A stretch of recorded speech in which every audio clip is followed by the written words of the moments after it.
Today on the podcast, we're talking about Aurora, recently announced by X. It's their new image generator powered by AI, and it's pretty interesting. We're going to check it out and talk about it today. But before we get into that, Jaden, why don't you tell them about our school community? If you've ever wanted to start any sort of AI powered side hustle or grow and scale your current business with AI tools, we would love to have you as a member on the AI Hustle School community. It is currently $100 a month. In the future, we might raise the price, but if you lock in this $100 a month, the price will never be raised on you. What you get when you join this every single week, Jamie and I, we release and we create essentially exclusive deep dive pieces of content. So we'll go into different side hustles we're doing, different marketing tactics, different tools we're using to grow and scale our business. The AI that we're using, the workflows, exact numbers of exactly how much money something creates. All this stuff we can't share publicly. We put it into this school community with currently over 250 members. So if this is something that you're interested in, making money with AI tools for either your business or something new, we would love to have you as a member of the AI Hustle School community.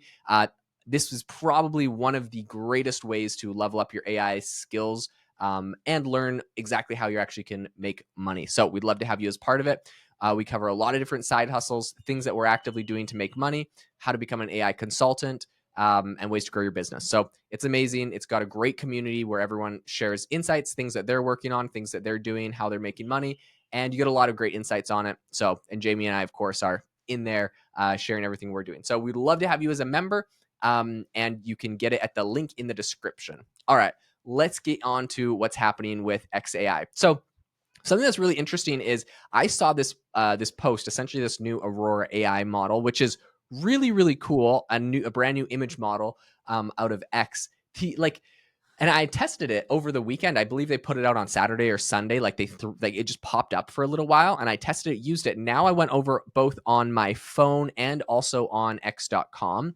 And on both of these, if you are over on X.com and you click on like their models, all you get is access to Grok 2. They removed the Aurora thing. They had Grok plus Aurora for a little while.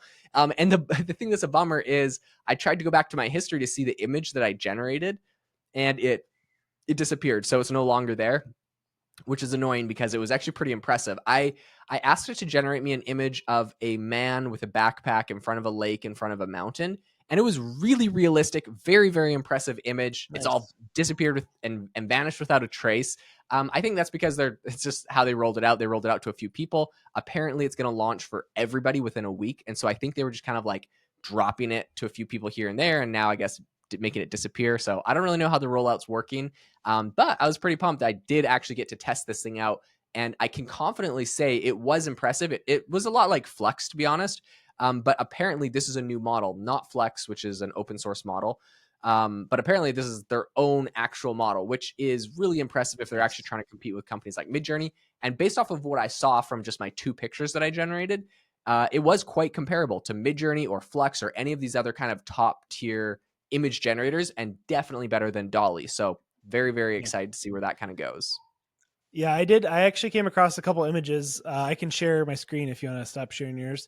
Yep. Um, One thing I think is really cool about this is that the a couple of the images, or the one image I found, you can actually say the names of actors or people, and it will generate images with them. So this person said Ray Romano and Adam Sandler on a sitcom set, and it generated actually their faces, and it looks like the two actors. It wasn't like a Oh man, totally. so I mean that's super impressive.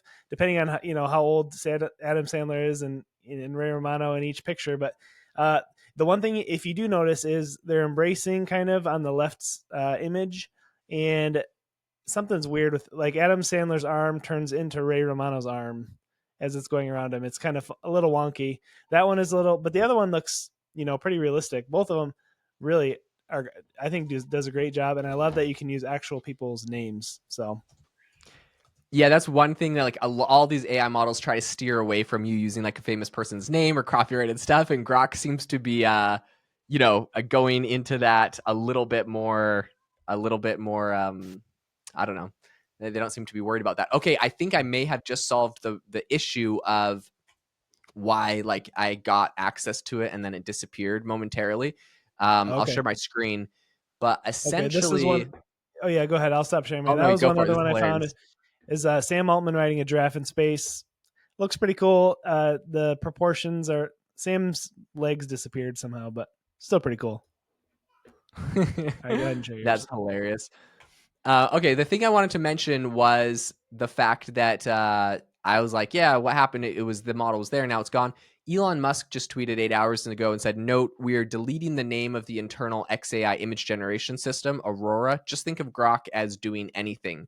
So this is interesting because with a lot of these things, it's like, oh, I'm using like ChatGPT and Dolly, or like these different things, and now it seems that it's just all kind of being combined. So I actually went to Grok and asked it to generate an image. And if you have access to Grok Premium or whatever, it will just generate the image. So I said, create a photo of a hiker in front of a mountain and a lake with water. And the images I got back from it were, yeah, they're pretty realistic, pretty good. One thing I'll say is it kind of looks like this guy's arm turns into his leg, or his hand is in his sleeve. I don't really know. But it generated 4 images, and of the 4, they're pretty realistic, pretty good. I don't know what do you think of these, Jamie? Can you share your tab? I think I don't know if it's shared. It still Oh, is on. sorry. Yeah. Oh yeah. Oh nice. Wow. That's great.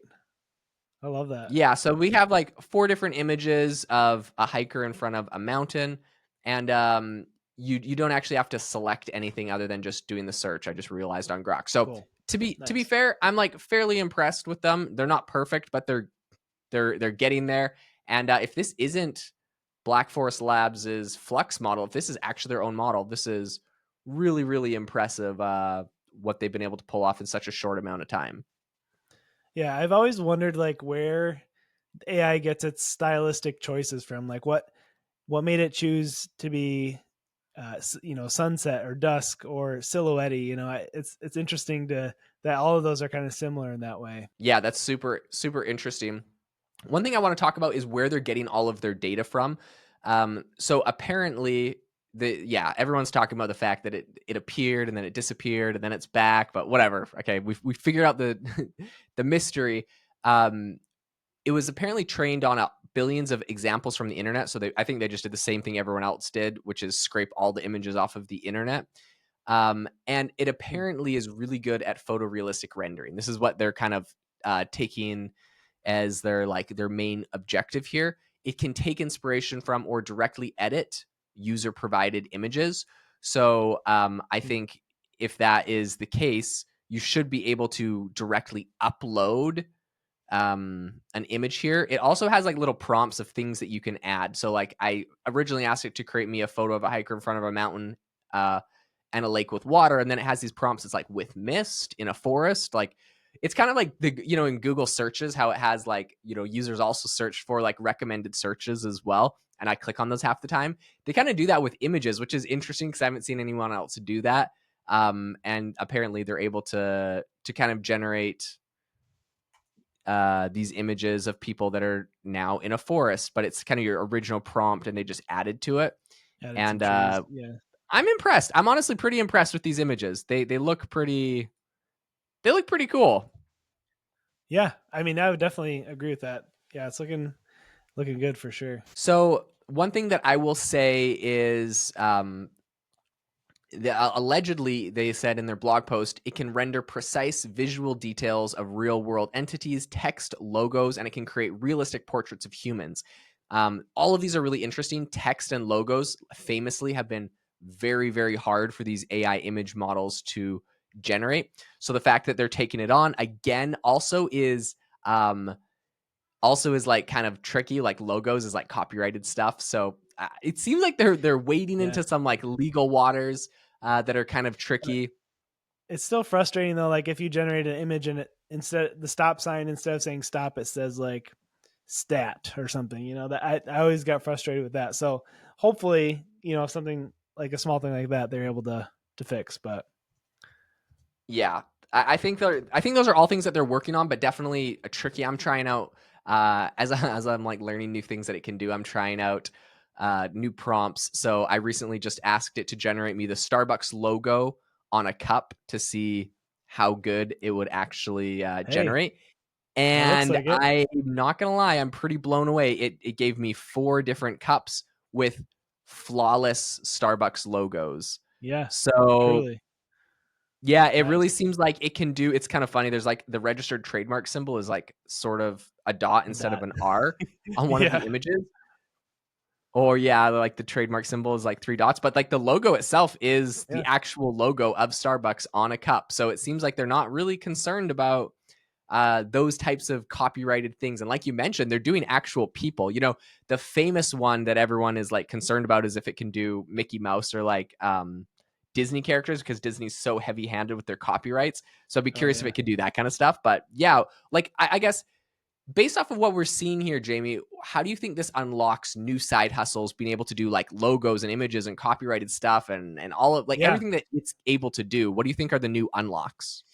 Yeah, well, I think a big thing for me is the ability going back to being able to edit images. So, like if you're trying to do like a branded shoot for somebody and you wanted to generate some additional product images, if their logo is on that product, you can't use AI to do that. Or, in the past, so I guess what I'm seeing is like the ability to generate additional images, product images, or marketing images for people, because they can actually keep their logo, their brand, consistent throughout, and where that would be lost before or not really able to. So I think with the realism, a lot of that can, will come into play with, imagery and stuff like that.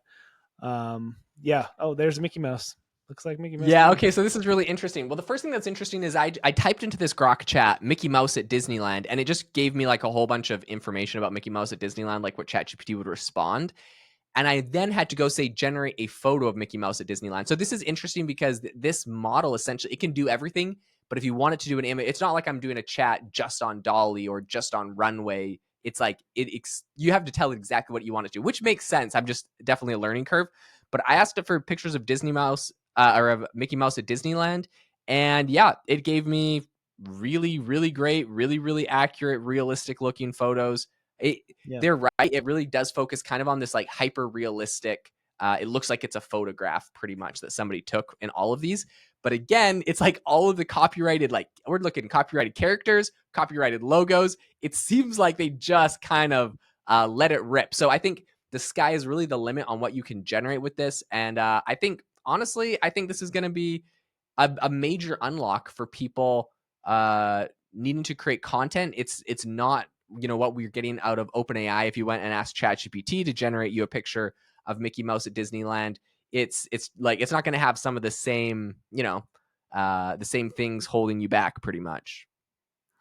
No, totally. Yeah. And I go back to like if you were, starting a brand new sandwich shop and you wanted to, let's say you took a picture of your sandwich shop from the outside, but there's no one in it, and you wanted to have a shots of like tons of customers coming into your shop, as like just a branding thing, or a social media post, like, you'd be able to do that technically with this, where in the past, I think you would definitely lose some of the realism and definitely the logo. So Yep. So one thing that's really interesting, I just went to ChatGPT because I just wanted to test it out, and I said generate a photo of Mickey Mouse at Disneyland. It said I cannot generate an image of Mickey Mouse as he is a copyrighted character. However, I can create a scene inspired by Disneyland. Let me know if you want me to do that. And so I said the Starbucks logo on a cup. I can't generate that as it has a copyrighted design. I said Adam Sandler. It said I can't create an exact image of Sandler due to copyright likeness restrictions. So pretty much Grok is breaking all of like ChatGPT's things. I don't know if that's good or bad or the legal repercussions. Surely they know it's able to do this.